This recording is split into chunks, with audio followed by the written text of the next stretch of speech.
Hey guys, Alifya here and welcome back to my channel.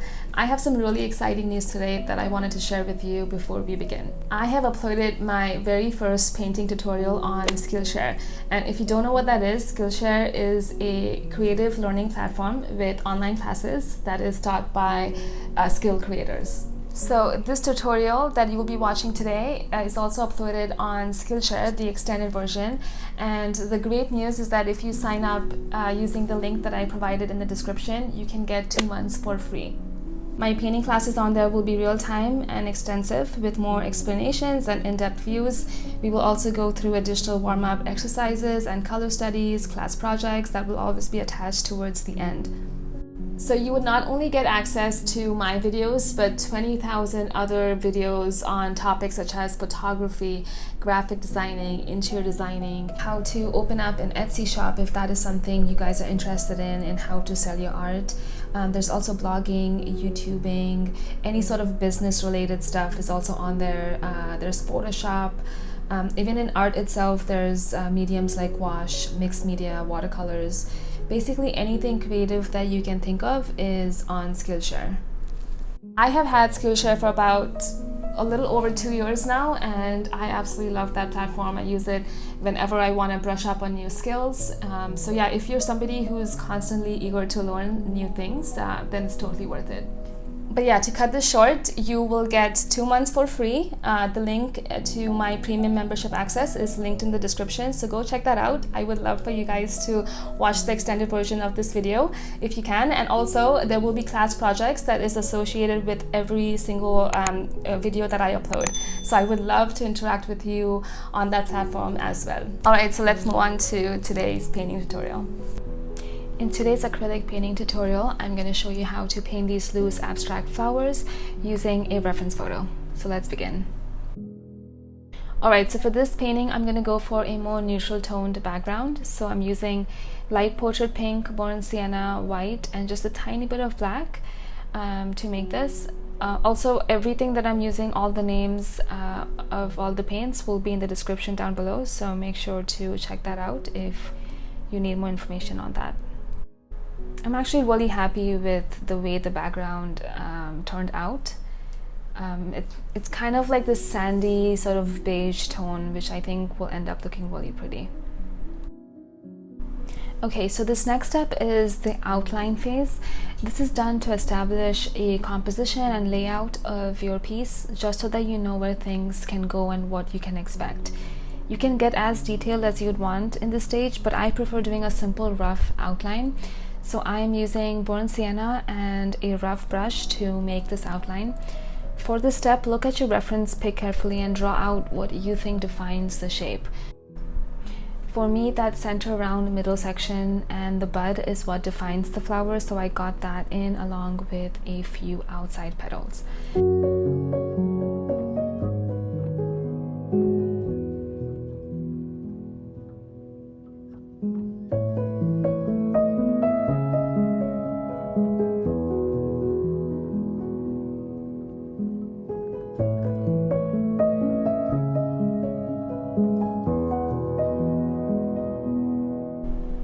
This next stage I call the blocking off stage, where we simply block in some darks and lights to simplify the shapes.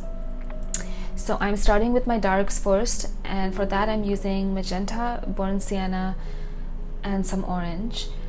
I am basically going over the outline that we made already with with the burnt sienna in the previous step, and I'm just defining that more with some of these darks. So this is the shadow part of the painting that we are painting here, if you're a little bit confused. So if you look at the reference photo, you will see where each petal connects to another. There is a shadow at the bottom of each layer. So that is what we're trying to block off. Alright, so now that we are done with blocking off the darks, we're gonna move on to blocking off some of those midtones, which is basically all these empty spaces that we see here. So here I'm using pink, orange, and some white to block off all that peachy tones that we see in the flower.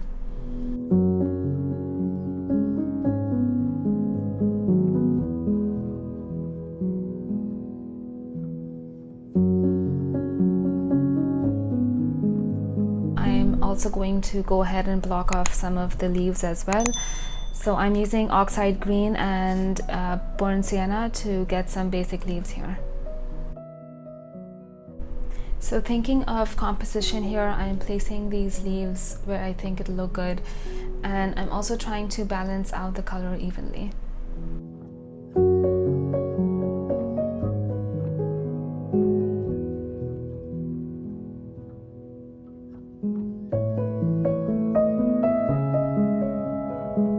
Now it is time to make it more expressive by adding in more color and details. I'm starting out with those light peachy tones that we see in the flower, and I'm filling them by adding simple and short strokes. I'm only going to be using this reference pic as a guide, but I will render this quite a bit to add my own expressive touch. Remember, this is a loose style painting, so keep it simple without over stressing about the fine details. Look at the overall shape and break them down into color and shapes.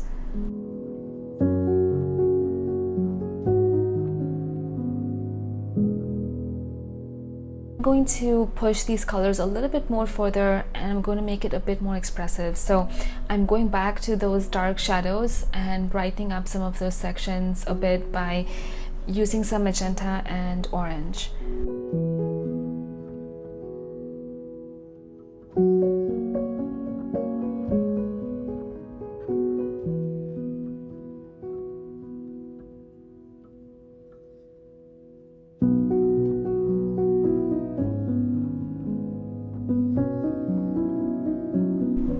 I am now using some pink, magenta, burnt sienna, black and white to create this deep plum color to add to some of the deeper shadows to these flowers. I will be painting a peachy tone over this, but this is just there to, slightly peek through and to add more dimension to your overall shape in your flower.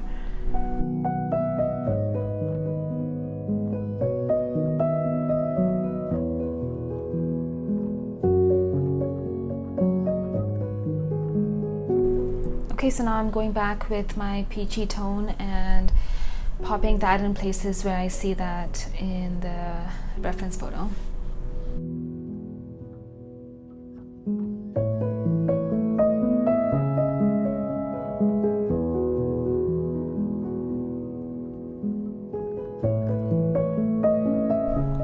I wanted my flower to be a bit more on the orangey side, so I went in with my yellow orange and white to add it in a few places to brighten up my flower a bit.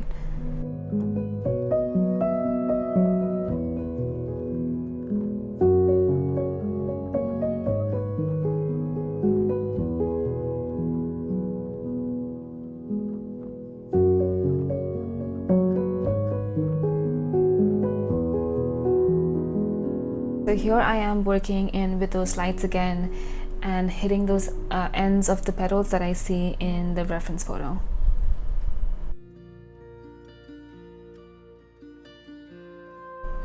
So since we are trying to paint this in a more painterly loose style, so quick short strokes are enough to give you that impression of the shape. We aren't too focused on the exact shape and the details, but simply an impression of the object. Using some olive green and white, I am adding a few strokes and impressions to the leaves just to add more color to the background.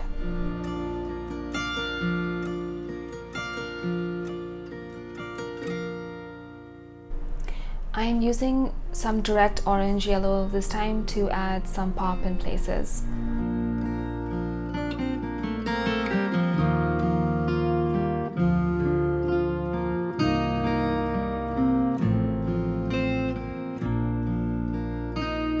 Add some white to that yellow orange to define some of those highlights a bit more.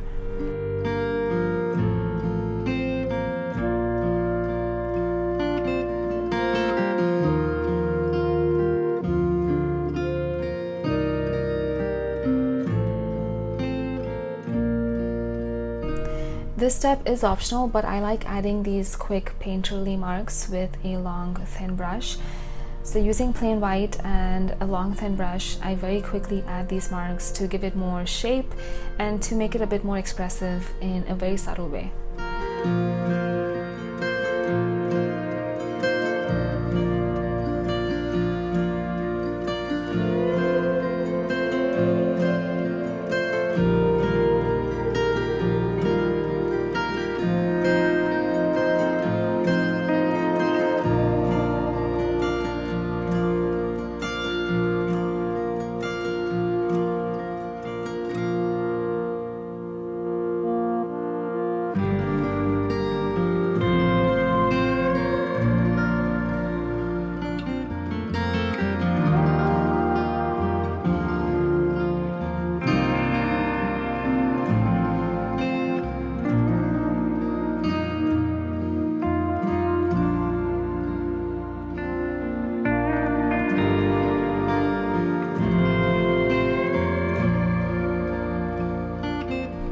And as we come to the end of this painting, I am just giving it some last minute final touches with some lights and darks, and we will be done.